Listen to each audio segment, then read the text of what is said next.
మొట్టమొదటి మేము ఏం చెప్తున్నామంటే కాంగ్రెస్ బీసీల బడ్జెట్ పక్కన పెట్టండి మీరు. అక్కడ కుమేర్లో జరిగిన 2 నెలల పసికందుని తొక్కి చంపితేనే ఆ పార్టీ పట్టించుకోవట్లేదు ఇప్పటివరకు.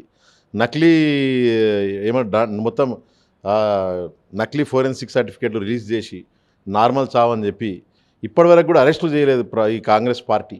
ఇంకా మీరు బడ్జెట్ గురించి పోవడం చాలా దూరం, ఈ వార్త చాలా దూరమైన వార్త, బాధాకరమైన విషయం. ఇంకా మేము ఎందుకు చెప్తున్నామంటే బీసీల పట్ల ఎట్లాంటి చిత్తశుద్ధి కూడా కాంగ్రెస్ పార్టీకి ఒక 1% కూడా లేదు. కాంగ్రెస్ పార్టీకి ఫస్ట్ మేము అడుగుతున్నాం ఈ పార్టీని, మీరు ఫస్ట్ అసెంబ్లీలో పనికి వచ్చే విషయాలు డిస్కస్ చేయండి. మీరు కుమ్మెర లాంటి సంఘటనలు మీరు డిస్కస్ చేయండి.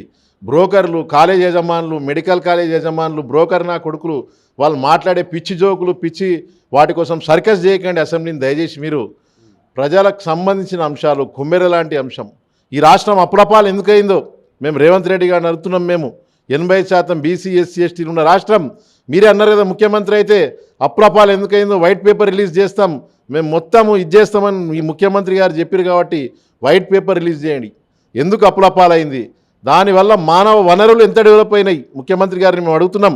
మిగులు బడ్జెట్ ఉన్న రాష్ట్రం ఈరోజు లక్షల కోట్లు, ఆ లక్షల కోట్ల వల్ల ఎక్కడ మానవ వనరులు డెవలప్ అయినాయి తెలంగాణలో మేము ఈ ముఖ్యమంత్రిని అడుగుతున్నాం.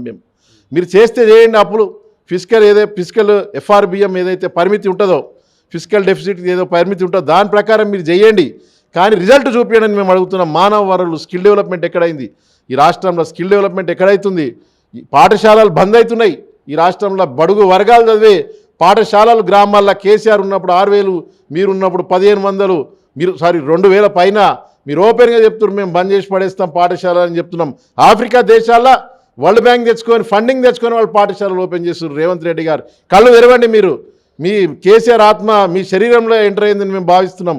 పరకాయ ప్రవేశం చేసింది. ఈ పరకాయ ప్రవేశాలు కాదు, ఇట్లాంటివి కాదు మీరు చేయాల్సింది. కేసీఆర్ పార్ట్ 2 కాకండి, కేసీఆర్కి భిన్నంగా పరిపాలన చేయండి. ఆయన బిల్డింగ్లు కట్టిండు, మీరు బిల్డింగ్లు కడుతురు.